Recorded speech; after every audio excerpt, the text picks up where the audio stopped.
টাকা পয়সা চাইছিল, যে কারণে দিতে পারিনি বিদায় সে গরুটা অন্য জায়গায় আর কি দিয়ে দিল। টাকা চাইতে মুজবেলা বলে, টাকা চাইতে 7,000 টাকা চাইতে বলে মুজবেলা। দাদা গরুটা এখনো পর্যন্ত হাতে পাই নাই। ওই পাশে আমাদের গ্রামের একজনকে 10,000 টাকার বিনিময়ে এই গরুটা দিয়ে দিচ্ছে। গরু আমার নামে আইছে, আসলে আমি ওর কাছে গেছি, এখন গেলি ও কইছে কি যে দাদা তোমার নামে আইছে, সেই বরাদ্দ অন্য মানুষই কাটিয়ে নিয়ে গেছে। কারণ কোনভাবে কাটিয়ে নিয়ে গেছে তা আমি জানি না, কিন্তু পরে আমি চিন্তা ভাবনা করছি যে আমি যাব উপজেলায় আবার, যে এরকম আসে আমি পালাম না, আমার দোষটা কি? আমি চুরি করি না, ডাকাতি করি না, বদমাইশি করে বেড়াই, যে আমি পাবো না। 10,000 টাকা লাগবে, তাহলে তোমার দেওয়া যাবে। সেই সময় আমি টাকা ম্যানেজ করতে পারি নাই, যার কারণে আমি ওর নাকার জব দিয়ে দিছি যে আমি টাকা দিয়ে সরকারি কোনো জিনিস আমি ব্যবহার করবো না। 1 নম্বর ওয়ার্ডের সভাপতি মহিতবেলা, সেই 1 নম্বর ওয়ার্ডের 6 নম্বর ইউনিয়নের ভিতরে ও হচ্ছে সভাপতি। বাবার দীর্ঘদিন জাইলে কাট হয়েছে, এই জাইলে কাটে একটা গরু আইছে, গরুটা আমরা এখনো পাইনি। গরুটা একজন কিছু টাকা পয়সা চাইছিল, যে কারণে দিতে পারিনি বিদায় সে গরুটা অন্য জায়গায় আর কি দিয়ে দিল। মহিতবেলা 20,000 টাকা চাইছিল, বলেছিল যে এই 20,000 টাকা দাও, ওই টাকা লাগবে, তা নাহলে তো গরু আনা যাচ্ছে না। বলিল এত টাকা আমি কোথা থেকে দেবো গরু, আমার অত টাকা দেওয়া সম্ভব না। অনেকদিন আগে মানে শুনেছি কি যে উনি একটা গরু পাইছে, মানে এরকম শুনেছি।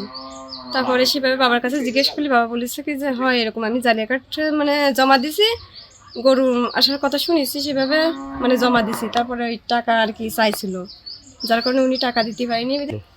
বাবা তো বলেছে যে জায়গায় জমা দিছে মানে মহিতবেলা, তাই নাম শুনেছি আমি। সেভাবে আর কি উনি বলেছে যে কিছু টাকা চাইছে, দিতে পারিনি বিদায় এই গরু আমাদের মানে শ্বশুরকে দিয়ে নিই।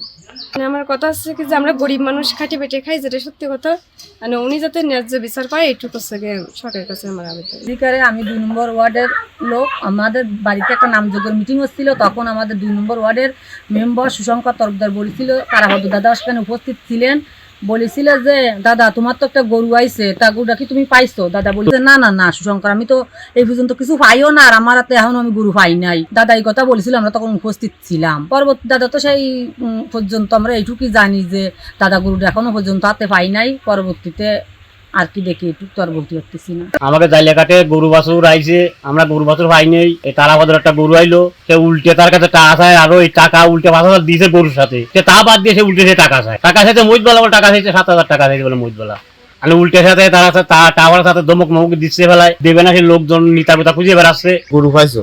তোমার বাবার কৃষি কার্ডে মৎস্য কার্ডে আর কি গরু পাইছে। তা আমি কইছি না, আমার ঘরে তো কোনো গরু টরু আসেনি।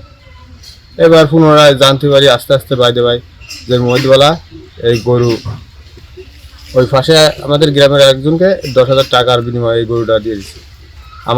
আমার বাবার কথা বলে যেন ওনার শরীর অসুস্থ, সে আসতে পারবে না, তার ছেলে আসছে, সেইভাবে সে গরু অন্য লোক দিয়ে উঠায় আনছে। গরুটা আমরা পাইনি, এবং এই গরুটা আমাদের নলদামবক ইউনিয়নের 1 নম্বর ওয়ার্ডের মহিতবেলা সভাপতি, সে আর কি এই গরুটা অন্য একটা ছেলেরে আমার বাড়ির সাথে দিয়ে গরু তুলে নিয়ে আসছে। আমাকে একটা গরু দেওয়ার কথা ছিল, এবার মহিতবেলা দেবে বলেছিল।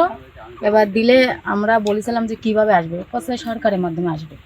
এবার সেভাবে আমার কাছে কার্ড নিল, জালিয়া কার্ড নেওয়ার প্রতি সে বললো অমুক দিন গরু দেবে। আমরা গেছিলাম, স্বামী স্ত্রী 2 জন গিয়েছিলাম, যার পরে সে দিল একটা গরু দিল। এবার বলছিল যে টাকা দাও 10,000। আমরা কীভাবে দেবো, আমরা গরিব মানুষ, টাকা দেবো কীভাবে? এবারে আমি তো তার আগেতেই জানি যে ওই পাশে একজনকে দিচ্ছে সরকারের থেকে গরু জালিয়া কাটে, আর আমার তো টাকা দেওয়ার কোনো ইচ্ছা নাই, যাতে সরকার থেকে পাবো, তো টাকা দেবো কীভাবে আমি? আর আমার জালিয়া কার্ড সম্ভবত দেবে, সে এখনো সে জালিয়া কার্ড দিনে, গরু তো পাইছি সরকারটা, জালিয়া কার্ড কেন দেখিনি এখন দিনে। যে আমার বাবার নামে যে গরুটা আসছে, এটা তো মানে মহিতবেলা বলেছে যে আমার বাবার নামে, সেইভাবে হচ্ছে মনে করেন আমার বাইরে নিয়ে দিয়েছে, উপজেলায় যে গরুটা দেওয়া হয়েছে। ও জানে না যে এই গরুটা হচ্ছে অন্য কারো।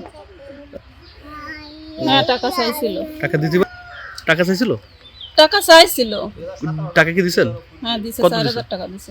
ঘটনা আছে গরুর বিষয়ে আমি কিছু জানি না, গরুটা দিয়েছে অন্য মানুষ, আমাকে বলেছে এই নাই ঘটনা, মোটামুটি কারে কারে দিয়ে যায় সেইভাবে তারা, আমি বলছি তারা দিয়ে ঠিক, যারা পারে তারা দিয়ে ঠিক, যাদের কাছে জানা আছে তাকে দিয়ে, কথা বুঝেছি। আমি এতে কোনো পয়সা করিও খাওয়া হয়, পয়সা করে কেউ আমাকে দিন। এদের কাছে তো যদি 4,000 টাকা নিয়ে থাকি, তাহলে আমি যে চাচ্ছিল সেই চাচ্ছি আমাকে। গরু আমি নিতে তাদের কোনোদিনই বলেছিলাম না, তারা উপরে একটা কল দিয়েছিল দেন গরু দিচ্ছে, তাহলে আমি কিছু আপনাদের গরু দিচ্ছে বলে আমি তো জানি, আমি একটু কাউন্সিলে পাবো, আমার একটু কাজ আছে, পরিচয়পত্র নেবে, এই ঘটনা। আমি এটা কিছু জানি। আমার এই উপজেলা মৎস্য অধিদপ্তরের পক্ষ থেকে আমরা কার্ডভুক্ত জেলেদের গরু দিয়ে থাকি। তো এরকম আমার কাছে একটা অভিযোগ এসেছে তারাপদ বিশ্বাস নামে একজন ব্যক্তির কাছ থেকে। তারাপদ বিশ্বাস সে গরু পাওয়ার কথা ছিল এবং তিনি ইউনিয়ন পরিষদের প্যাডে লিস্টেড এবং কার্ডভুক্ত জেলে। তিনি তার কার্ডটি নিজের কার্ডটি একজনের কাছে দিয়েছিলেন বিশ্বস্ত সূত্রে, যেটা উনি লিখে গেছেন এবং তাকে খুব বিশ্বাস করেন। উনি অসুস্থ ছিলেন বলে জানা যায়। মূল কার্ড দেখে তাকে গরু দিয়ে দেওয়া হয়। উনি বলেছেন তার যে কার্ড বুক নিয়ে আসছিলেন তিনি হচ্ছেন তার ছেলে পরিচয় দিয়েছেন। তো যেহেতু আমরা মূল কার্ড দেখেছি তাই গরুটা তাকে দিয়েছিলাম। আমি আমার স্টাফ কাছে জানতে পেরেছি মৌখিকভাবে, তাকে আমি অবশ্যই বিষয়ে কারণ দর্শন নোটিশ দিয়েছি। তো গরুটি নিয়ে যাওয়ার পরে তাকে গরুটি দেয়নি এবং এইটা আমার কাছে অভিযোগ করেছে। তো অভিযোগটা খতিয়ে দেখা হচ্ছে।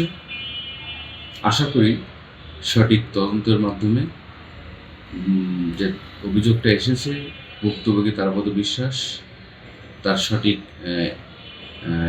পাবে, বিচার পাবে এবং গরুটি তার কাছে যাবে। যেহেতু সে গরুটা নিজ হাতে পায়নি এবং এই বিষয়ে কোনো প্রকারের ছাড় দেওয়া হবে না।